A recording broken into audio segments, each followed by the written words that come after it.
तो शंकराचार्य जी, हमने सुना है कि चारों वेद वाला ज्ञान ही श्रीमद् भगवत गीता में संक्षिप्त करके कहा गया है। क्या आप सहमत हैं? तो महाभारत में भी लिखा है, सर्वोपनिषदो गावो दोग्धा गोपाल नंदना। वेदों का तात्पर्य, वेदों का जो शिरोभाग उपनिषद है उसमें सन्निहित है। उपनिषदों का मंथन करके श्रीमद् भगवत गीता की अभिव्यक्ति हुई है। तो शंकराचार्य जी, गीता ज्ञानदाता गीता अध्याय 18 श्लोक 62 में अपने से अन्य किस परमेश्वर की शरण में जाने को कह रहे हैं? अंतर्यामी के लिए शरणागति स्वीकार करने की बात कही गई। उन्होंने कहा, भगवान श्री कृष्ण, तमेव शरणम गच्छ सर्वभावेन भारत। इसका अर्थ क्या होता है? जो अंतर्यामी परमात्मा हैं, सबके नियामक हैं, प्रेरक हैं, हमारे आपके हृदय में भी जो विद्यमान हैं। बृहदारण्यक उपनिषद में पृथ्वी, पानी, प्रकाश, पवन, आकाश में भी रहकर उसका जो नियमन करते हैं, प्रत्येक व्यक्ति के शरीर, इंद्रिय, प्राण, अंतःकरण के जो नियामक हैं, उस अंतर्यामी की शरणागति स्वीकार करने की बात भगवान ने कही। माम एकम शरणम व्रजा। वह जो अंतर्यामी परब्रह्म परमात्मा तत्व है, सर्वेश्वर है, वही तुम्हारे सामने मैं श्री कृष्ण के रूप में प्रस्तुत हूँ। तो अपने से पृथक के प्रति नहीं भेजा। जिस अंतर्यामी के प्रति अर्जुन को कहा कि प्रपन्न हो जाओ, शरणागति हो प्राप्त करो, अंत में कहा कि उस अंतर्यामी का मूर्त रूप श्री कृष्ण में तुम्हारे सम्मुख हूँ। माम एकम शरणम व्रज भी कहा। उस अंतर्यामी का और श्री कृष्ण ने अपना एकत्व भी स्थापित किया है। श्रीमद् भगवत गीता अध्याय 18 श्लोक 66 में व्रज शब्द है। इसका अर्थ जाना, प्रस्थान करना है, परंतु सर्व अनुवादकर्ताओं ने व्रज का अर्थ आना किया है। कृपया स्पष्ट करने का प्रयत्न करें। प्रश्न जिन्होंने बनाया है उन्होंने अपने स्तर से बताया कि सभी अनुवाद करने वालों ने ज्ञान के अतिरिक्त अर्थ किया है। ऐसी बात नहीं है। व्रज का अर्थ अवगच्छ, निश्चिन्ह भी होता है, जैसा कि प्रश्नकर्ता ने बताया। तो भगवत्पाद शंकराचार्य जैसे मनीषियों ने, धर्म सम्राट स्वामी करपात्री जी महान भाव जैसे मनीषियों ने उसका अर्थ यही किया है कि जैसे जल तरंग अपने को जल रूप समझ ले, घटाकाश अपने आप को महाकाश रूप समझ ले, और जैसे जलचंद्र अपने आप को नवचंद्र समझ ले, उसी प्रकार तुम देहेंद्रीय प्राणांतकरण के अनुरूप अपनी आत्म मान्यता का परित्याग करके ब्रह्मानुरूप अपने आप को समझो, जानो, निश्चिन्ह, अवगच्छ। यह अर्थ भी टीकाकारों ने किया है। भगवत्पाद शंकराचार्य और उनके अनुगत महानुभावों ने इसी प्रकार का उपदेश किया है। लेकिन जो श्री वैष्णवाचार्य इत्यादि हैं, उन्होंने अपने स्तर से अपने प्रस्थान के अनुसार उस प्रकार का भी अर्थ किया है जिसका चित्रण प्रश्नकर्ता ने किया है। तो शंकराचार्य जी, उत्तम और अनुत्तम में क्या अंतर है? अच्छा, यह गीता में आया है अनुत्तम, मतलब जिसके समान और कोई उत्तम ना हो, उत्कर्ष, उत्कृष्ट कर, अद्योतक। तो शंकराचार्य जी, गीता के अध्याय 7 में और श्लोक 18 में गीता बोलने वाले श्री भगवान अपनी साधना को अनुत्तम क्यों कह रहे हैं? अनुत्तम का अर्थ होता है सर्वोत्तम, सर्वोत्कृष्ट। अनुत्तम का अर्थ उत्तम रहित, हीन वहाँ पर नहीं है। वो व्याकरण की दृष्टि से उसका अर्थ मैंने बता दिया। शंकराचार्य जी, हमने सुना है कि ब्रह्मा जी रजोगुण है, विष्णु जी सतगुण और शिव जी तमोगुण है। क्या आप इससे सहमत हैं? तमोगुण, रजोगुण, सतगुण जड़ होता है। क्या ब्रह्मा विष्णु महेश जड़ हैं? आपने गलत सुना है। जिसने प्रश्न तैयार किया उसको जानकारी बहुत अधूरी है। वस्तुस्थिति यह है कि रजोगुण के नियामक ब्रह्मा जी और तमोगुण के नियामक शिव हैं और सत्वगुण के नियामक विष्णु हैं। ये तीनों नियामक होने के कारण गुण से अतीत, गुणातीत हैं, तत्वतः निर्गुण निराकार। ये तीनों न रजोगुणी हैं, न तमोगुणी हैं, न सात्विक हैं। ये तो तीनों इन गुणों से अतीत हैं, गुणों के नियामक हैं। इसीलिए सत्वम रजस तम इति गुणाः प्रकृति संभवा निबधनन्ति महाबाहो देहे देहिनम अव्ययम। ये तीनों गुण बंधन में हेतु हैं। ब्रह्मा विष्णु महेश बंधन से मुक्त करने वाले उपास्य आराध्य देव हैं। ये न तमोगुणी है, न रजोगुणी, न सत्वगुण, गुणों के नियामक। अभी आपने सुने आदरणीय पुरी पीठाधीश्वर शंकराचार्य स्वामी श्री निश्चलानंद सरस्वती जी महाराज के विचार। और आइए अब जानते हैं आदरणीय श्री माधवाचार्य महाराज जी के विचार। हमने सुना है कि चारों वेद वाला ज्ञान ही श्रीमद् भागवत गीता में संक्षिप्त करके कहा गया है। हाँ, सबका साथ साथ कहा गया है, वहाँ सभी चारों वेदों साथ कहा गया। गीता ज्ञान दाता तथा गीता अध्याय 18 श्लोक 62 में अपने से अन्य किस परमेश्वर की शरण में जाने को कह रहा है? तो अपने से अन्य होता है वहाँ जो उपासना में जहाँ देवता की उपासना होती है वो अपने से अन्य होता है, तो उसके उनके शरण में जाने की बात तो है।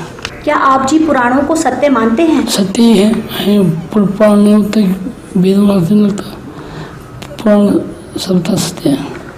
उत्तम और अनुत्तम में क्या अंतर है? क्या अंतर लगता है आपको? जो उत्तम है जो श्रेष्ठ है, अनुत्तम जो उससे कम है वो अनुत्तम है। गीता जी अध्याय 7 श्लोक 18 में गीता बोलने वाला भगवान अपनी साधना को अनुत्तम क्यों कह रहा है? अपने साधना को अनुत्तम तो नहीं कहा, साधना को अनुत्तम नहीं कहा गया, साधना तो उत्तम ही है। हमने सुना है कि ब्रह्मा जी रजगुण हैं, विष्णु जी सद्गुण हैं और शिव जी तमगुण हैं। क्या आप इससे सहमत हैं? ऐसा रजोगुण तमोगुण सतोगुण ये तीनों देवता एक रजोगुणी की सृष्टि करते हैं ब्रह्मा जी, और पालन करते हैं भगवान विष्णु को सतोगुणी, और श्रृंगार करते हैं भगवान रुद्र वो तमोगुणी। अभी आपने सुने आदरणीय श्री माधवाचार्य महाराज के विचार। और आइए अब जानते हैं श्रृंगेरी पीठाधीश्वर श्री भारती तीर्थ जी महाराज के विचार। हमने सुना है कि चारों वेदों वाला ज्ञान ही श्री भगवत गीता में संक्षिप्त करके कहा गया है। क्या आप इससे सहमत हैं? हाँ ठीक, गीता तो उपनिषदों का सारभूत है। क्या आप पुराणों को भी सत्य मानते हैं? नहीं, पुराण सत्य है। पुराण को हम कैसा असत्य माने? हमारे लिए पुराण सत्य ही है। उत्तम और अनुत्तम में क्या अंतर है? जो उत्तम है वो तो हमेशा सच्चे चरित्र वाला होता है, सत चरित्र वाला होता है। अनुत्तम जो है उससे विपरीत होता है अनुत्तम, जिसका चरित्र सही नहीं वही अनुत्तम है। गीता जी अध्याय 7 श्लोक 18 में गीता बोलने वाला भगवान अपनी साधना को अनुत्तम क्यों कह रहा है? अपनी साधना अनुत्तम शब्द का अर्थ आप समझे नहीं। वहाँ अनुत्तम शब्द का अर्थ है जिससे उत्तम नहीं हो वो।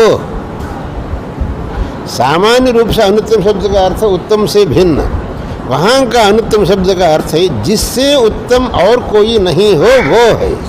इसलिए वहाँ अनुत्तम शब्द का अर्थ है सर्वोत्कृष्ट। गीता ज्ञानदाता गीता अध्याय 18 श्लोक 62 में अपने से अन्य किस परमेश्वर की शरण में जाने के लिए कह रहा है? अपने से अन्य कोई नहीं बने।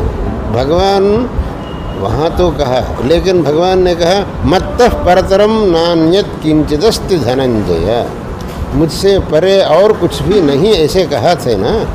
इसीलिए वो ईश्वर भी वही भगवान ही है। श्रीमद् भगवद गीता अध्याय 18 श्लोक के 66 में ब्रज शब्द है, ब्रज शब्द है जी। इसका अर्थ जाना अर्थात प्रस्थान करना है, परंतु अनुवादकर्ताओं ने ब्रज का अर्थ आना किया है। कृपया स्पष्ट करें। ब्रज का जाना प्रस्थान करना वो तो मामूली अर्थ है, लेकिन संस्कृत के कुछ पदों को वहाँ के संदर्भानुसार अर्थ करना पड़ता है। इसलिए वहाँ के संदर्भानुसार ब्रज इसका अर्थ जो अनुवादकों ने किया है शरण में आओ, वही तो सही है। हमने सुना है कि ब्रह्मा ही रजगुण है, विष्णु जी सद्गुण है और शिव जी तमगुण है। क्या आप इससे सहमत हैं? ठीक है, वो शास्त्र में वैसा ही है। अभी आपने सुने पवित्र हिंदू धर्म के आदरणीय सर्वशीर्ष शंकराचार्य के विचार। और आइए अब जानते हैं जगत गुरु तत्वदर्शी संत रामपाल जी महाराज के विचार।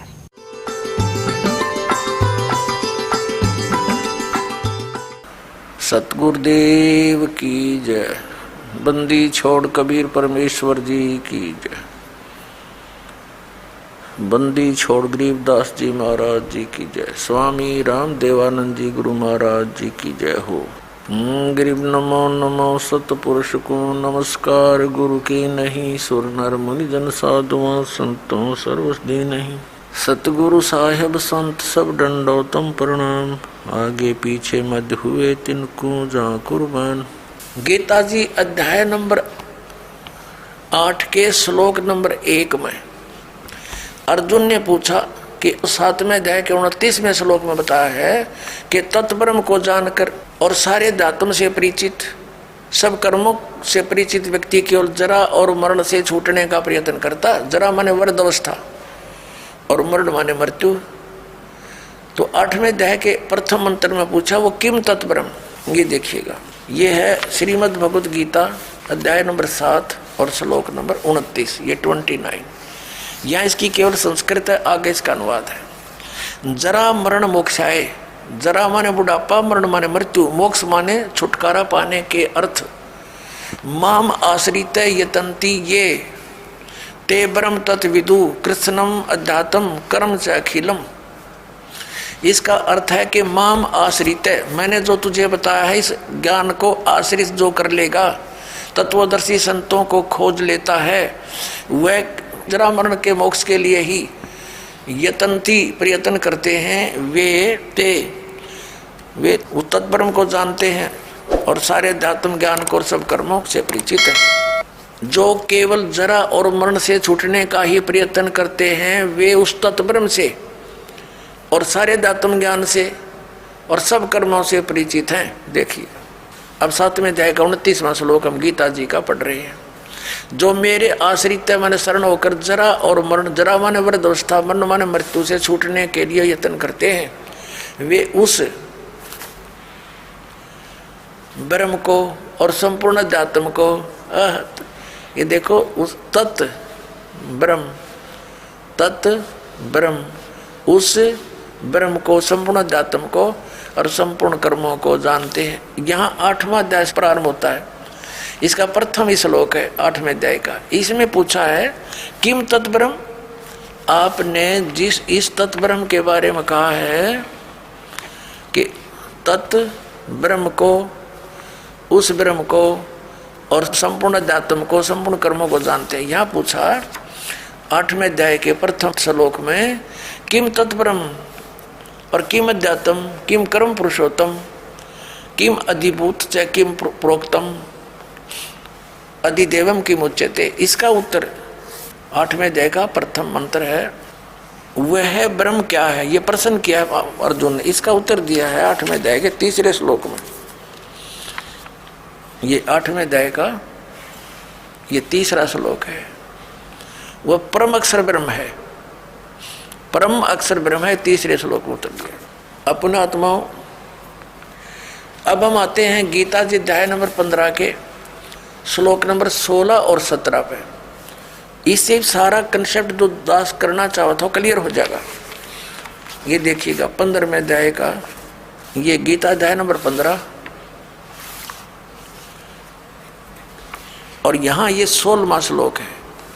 इसमें 2 पुरुष बताए हैं। दिव्यम दुओ इमौ पुरुषौ, 2 पुरुष, 2 प्रभु, 2 स्वामी, एक सर और एक अक्षर। इसको सर पुरुष कहो। इस दोनों पुरुषों को यहाँ लगा सकते हैं, सर पुरुष और अक्षर पुरुष।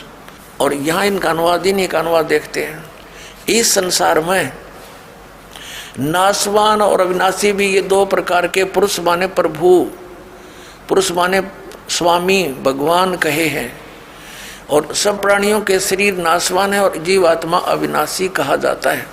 इसका भावार्थ ये है कि एक सरपुरुष तो ये ब्रह्म है, अक्षर पुरुष ये परब्रह्म है, सरपुरुष जो है ये ब्रह्म 21 ब्रह्मांड का स्वामी है और अक्षर पुरुष ये 7 संघ ब्रह्मांड का स्वामी है। ये दोनों भी और इनके अंतर्गत जितने प्राणी हैं सब नाशवान है, लेकिन जीवात्मा तो किसी की भी नहीं मरती, वो तो विषय ही अलग है। अब ये स्पष्ट कर दिया, ये तो दोनों नाशवान है, सरपुरुष भी और अक्षर पुरुष भी। भले ही अक्षर माने अविनाशी होता है, लेकिन इसकी बहुत ज़्यादा लंबी आयु है, जिस कारण से इसको अक्सर कह रहे हैं, लेकिन ये वास्तव में अविनाशी नहीं है। हमारा वीडियो आपको पसंद आया तो लाइक करें, कमेंट करें, शेयर करें। गुरु रियल गॉड यूट्यूब चैनल को सब्सक्राइब अवश्य